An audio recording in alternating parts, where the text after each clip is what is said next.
தென்னாடுடைய சிவனை போற்றி எந்நாட்டவர்க்கும் இறைவா போற்றி. கொங்கணர் சித்தர் தவம் செய்ததும் பஞ்சம் தீர தங்கம் செய்ததும் ஆசிரமம் அமைத்து வாழ்ந்ததும் ஊதியூர் மலையில்தான். இந்த ஊதியூர் காங்கயத்தில் இருந்து தாராபுரம் செல்லும் வழியில் 14 கிலோமீட்டர் தொலைவில் அமைந்துள்ளது. 100 படிகள் ஏறினால் முதலில் உத்தண்ட வேலாயுத சுவாமி கோவில் வருகிறது. இந்த ஊதியூர் மலைப்பயணத்தில் கொங்கணர் வரலாற்றை உங்களுக்கு தெரிவிக்கிறேன். உத்தண்ட வேலாயுத சாமி கோவிலில் இருந்து கொங்கணர் கோவிலுக்கு செல்லும் பாதையில் முதலில் தம்பிரான் சித்தர் சன்னதி வருகிறது. அங்கு அவரை வணங்கிய பின் ஒற்றையடி பாதையில் 1.5 கிலோமீட்டர் செல்ல வேண்டி வரும். ஆங்காங்கே பாறைகளில் குறியீடுகள் காணப்படும். கொங்கணர் வழியில் சோதிப்பார். செல்லும் வழியில் திரும்பி சென்று விடலாம் என்ற எண்ணம் ஏற்படும். பாதை மாறி சென்று விட்டோமோ என எண்ணத் தோன்றும். நான் தரிசித்து விட்டு வரும்போது அவ்வாறு திரும்பி வந்த நபர்கள் மேலே சொன்ன காரணங்களை என்னிடம் கூறினார்கள். இயற்பெயர் சிவபாலன். கொங்கு நாட்டில் இவர் பிறந்தமையால் இவரை கொங்கணர் என்று அழைத்தனர். கோரக்கர் மலைவாகடம் எனும் நூலில் கொங்கணர் காஞ்சன பர்வதம் கொங்கு மலையில் ஆதியில் வாசம் செய்ததாக குறிப்பிடப்படுகிறது. இந்த கொங்கு மலை என்பது தற்போதைய உடுமலை பழனிமலைக்கு இடையே உள்ள மலைப்பகுதியாகும். கொங்கணரின் பெற்றோர் இரும்பை உருக்கிக் கலங்கள் செய்து கோவில் வாசலில் வைத்து விற்று தம் பிழைப்பை நடத்தி வந்தார்கள். ஏழ்மையான நிலையில் வாழ்ந்தாலும் யோகியர் சாதுக்கள் போன்றோரைக் கண்டால் அவர்களுக்கு வேண்டியவற்றைக் கொடுத்தும் உபச்சாரங்கள் பலவற்றைச் செய்தும் ஏவல் கேட்டும் பண்போடு வாழ்ந்து வந்தனர். இது பற்றி அகத்தியர் பெருமான் தம் பெருநூல் காவியத்தில் குறிப்பிட்டுள்ளார். கொங்கணர் சித்திரை மாதத்து உத்திராட நட்சத்திரம் 1ஆம் பாதத்தில் சங்கரகுலத்தில் பிறந்தார் என்று போகர் தமது 7000 நூலில் கூறியுள்ளார். கொங்கணர் தம் பெற்றோர் போலவே இரும்பு கலங்களைச் செய்து விற்று பிழைத்து வந்தார். பணம் தேடிச் சேர்த்தார். திருமணமும் செய்து கொண்டார். தம்மை நாடி வரும் அதிதிகள் சாதுக்கள் ரிஷிகள் முதலானோர்க்கு பால் பழம் ஆகியவற்றுடன் அன்னமும் படைத்து உபசரித்தார். வந்த ரிஷிகளுக்கு கொங்கணவர் பசும்பாலினை அருந்தக் கொடுத்தார்.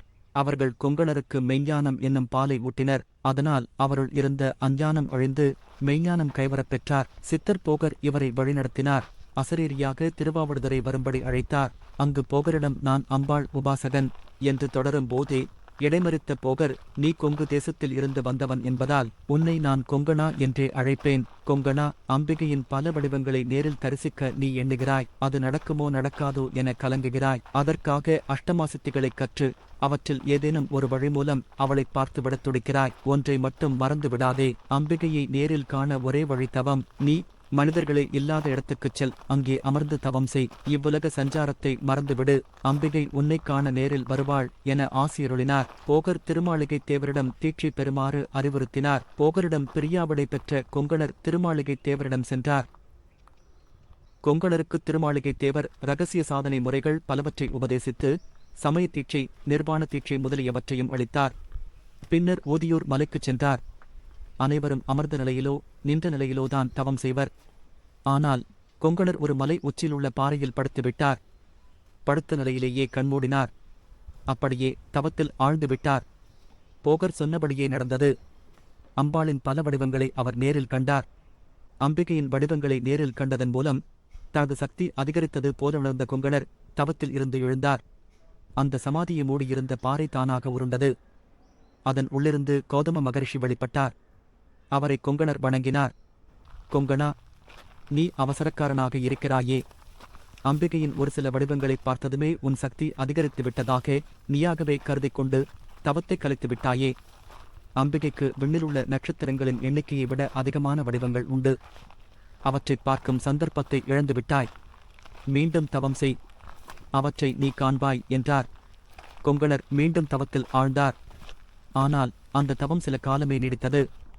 சித்திகளை அடைய வேண்டும் என்ற மன உணர்வு தவத்தை கெடுத்துவிட்டது. ஒரு நாள் மூலிகைகளை தேடி மலைக்காடுகளில் அலைந்து திரிந்தார். அங்குள்ள சிற்றூர் ஒன்றில் கொங்கணவர் ஓர் பரிதாபமான காட்சியைக் கண்டார். மலைவாசிகளான பளிங்கர்கள் வாழும் சிற்றூர் அது. அங்குள்ள இளம் வயதுடைய பளிங்கன் ஒருவன் இறந்து போனதால் அவனது பெற்றோர் மற்றும் சுற்றத்தார் துக்கம் தாழாது கதறி எழுந்தனர். அதைக் கண்டு கொங்கணவர் மிகவும் மனம் வருந்தி உடனே தம் உடம்பை விட்டு நீங்கி உயிரற்ற பளிங்கனின் உடம்பில் புகுந்து அப்பளிங்கனாக உயிர் பெற்று எழுந்தார். இறந்து விட்டான் என்று கருதப்பட்ட பளிங்கன் உயிருடன் எழுந்து விட்டதைக் கண்டு பெற்றோரும் சுற்றமும் வியந்து மகிழ்ந்தனர். அதன்பின் கொங்கணவர் பளிங்கருடன் தாமும் ஒரு பளிங்கராக மலைப்பகுதிகளில் வாழ்ந்து வந்தார். காயசித்தி மூலிகைகளை உண்டு காயசித்தி செய்து கொண்டார். கொங்கணர் அங்கிருந்து புறப்பட்டு தில்லையம்பதியான சிதம்பரத்தை அடைந்தார். இறைவன் ஆகாயமாக எழுந்தருளியிருக்கும் அந்த புண்ணிய பூமியில் அஷ்டமாசித்திகள் வேண்டி யாகம் தொடங்கினார். அப்போது யாக குண்டத்தின் முன்னால் இதற்கு முன்னதாக பார்த்த கௌதமர் தோன்றினார். கொங்கணா, மீண்டும் தவறு செய்கிறாய். சித்திகளை அடைவதால் பலனேதும் இல்லை. அவற்றைப் பயன்படுத்தினால் நம்மால் எல்லாம் செய்ய முடியும் என்ற ஆணவமே உன்னுள் வளரும். தவமே இறைவனை அடைய உயர்ந்த பாதை. தவம் என்றால் கண்மூடி ஓரிடத்தில் அமர்வது என பலரும் தவறாக பொருள் புரிந்து கொண்டிருக்கின்றனர். தவத்தின் உண்மைப் பொருளை நீ தெரிந்து கொள்ள சில சந்தர்ப்பங்கள் கிடைக்கும். காத்திரு என சொல்லிவிட்டு மறைந்தார். தவத்தின் பொருள் உணர்வதற்கான காலமும் வந்தது. ஒரு முறை தவத்தில் அமர்ந்திருந்த கொங்கணர் மீது உயரே பறந்து கொண்டிருந்த கொக்கு ஒன்று எச்சம் போட்டது. தவம் கலைந்த கோபத்துடன் அவர் கொக்கை நோக்கி பார்த்தார். அவரது பார்வையின் தீட்சண்யம் தாழாமல் கொக்கு சாம்பலாகி உதிர்ந்துவிட்டது. தன் தியானத்தை கெடுத்த கொக்கை சாம்பலாக்கிவிட்டதில் கொங்கணருக்கு அகந்தை ஏற்பட்டது. தான் தியானம் செய்யும் போது யாராவது தனக்கு இடைஞ்சல் செய்தால் அவர்களுக்கும் இதே நிலைதான் என கர்வம் கொண்டார். ஒருநாள் அவர் திருவள்ளுவரின் இல்லத்துக்கு யாசகம் கேட்டுச் சென்றார். அப்போது வாசுகி தனது கணவருக்கான சேவையில் இருந்தாள்.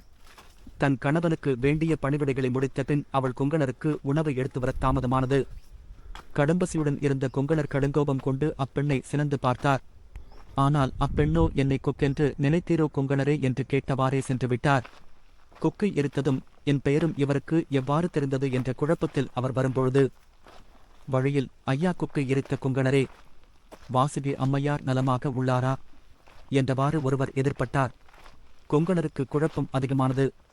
அவரிடம் கொங்கணர் தம்மை பற்றிய விவரங்கள் எவ்வாறு தெரிந்தது என வினவினார். ஐயனே, வாசுகி அம்மையார் கணவரிடம் பக்தி கொண்டவர். கணவருக்கு சேவை செய்வதே உயரிய தவமாக நினைக்கிறார். நான் தர்மவியாதன். என்னை பெற்றவர்களுக்கு சேவை செய்வதையே உயரிய தவமாக நினைக்கிறேன். அந்த தவப்பதனால் முக்காலமும் உணரும் சக்தி எங்களுக்கு இயற்கையாகவே வந்திருக்க வேண்டும் என கருதுகிறேன். அதனாலேயே உம்மை எளிதில் அடையாளம் காண முடிந்தது என்றான். ஒவ்வொரு மனிதனும் அவனவன் கடமையைச் செய்வதே தவத்திற்கு சமமானது என்பது கொங்கணருக்கு உணர்ந்தது.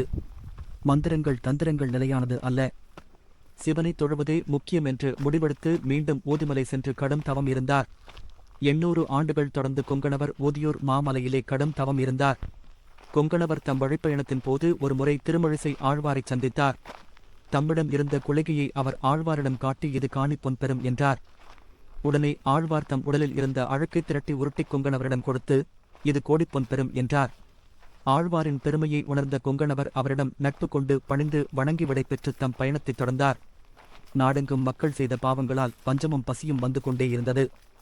அந்த பஞ்சத்தையும் பசியை போக்குவதற்காக மூலிகைகளைக் கொண்டு ரசவாத முறையில் செம்பை தங்கம் ஆக்கினார். அப்போது அவருக்கு முன்பாக தோன்றிய போகர் தங்கத்தை உருவாக்கும் முயற்சியை கைவிட சொன்னார். எனினும் கொங்கணவர் தங்கத்தை உருவாக்கி மக்களுக்கு விநியோகித்தார். சித்தரால் தங்கம் கிடைக்கிறது என்பதால் எங்கும் குழப்பம் உண்டானது. கொலையும் கொள்ளையும் பெருகியது. கொங்கணரைச் சுற்றி எப்போதும் மக்கள் கூட்டம் இருந்தது. அப்போதுதான் கொங்கணர் தான் இழைத்த தவறை உணர்ந்தார். ஊதி மலையை விட்டு விலகினார். மக்கள் கூட்டம் தொடர்ந்து வந்தது. குடகு மலைக்கு ஆகாய மார்க்கமாக பறந்தார்.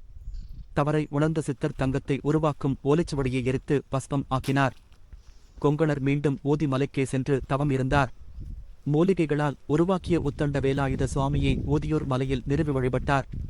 இவரது ஆசிரமங்கள் ஊதியூரிலும் சதுரகிரியிலும் கொங்கு மலையிலும் அமைந்து இருந்தது.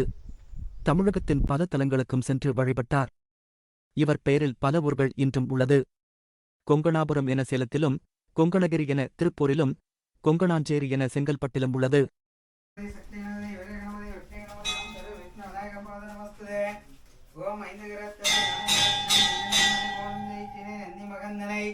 ஞான குழந்தை புந்தியில் வைத்தாடி போன ஓம் கணபதி உட்பாதம் போற்றி, ஓம் கொங்கணபதி உட்பாதம் போற்றி, ஓம் மகா கணபதி உட்பாதம் போற்றி, ஓம் கொங்கணஸ்தாய சிவாய சிவசிவாய சிவம் கடுந்தவ வலிமை பெற்றவரை போற்றி, ஓம் தொந்தியஸ்தவரை போற்றி, ஓம் குலவளங்கச் செய்பவரை போற்றி, ஓம் கருணாமூர்த்தியை போற்றி, ஓம் மாயை அகற்றுவரை போற்றி, ஓம் ஜெய கணவனுக்கு காப்பவரை போற்றி, ஓம் அருமையை போக்குவரை போற்றி, ஓம் அஞ்ஞானம் அளிப்பவரை போற்றி, ஓம் நிலத்தை பிரியரை போற்றி, ஓம் அச்சை மயிலரை போற்றி, ஓம் நம சிவாயரை போற்றி, ஓம் நாராயணரை போற்றி, ஓம் சர்வத்த குருநாதர் தத்தாரகமனம் போற்றி, ஓம் சக குடும்ப அலராட்சிய மந்திர சமஸ்கார ஜாமி, ஓம் கொங்கணத்திரை ஏரன் துவரன் பரிபூர்ண அனைவருக்கும் சக்கரவதி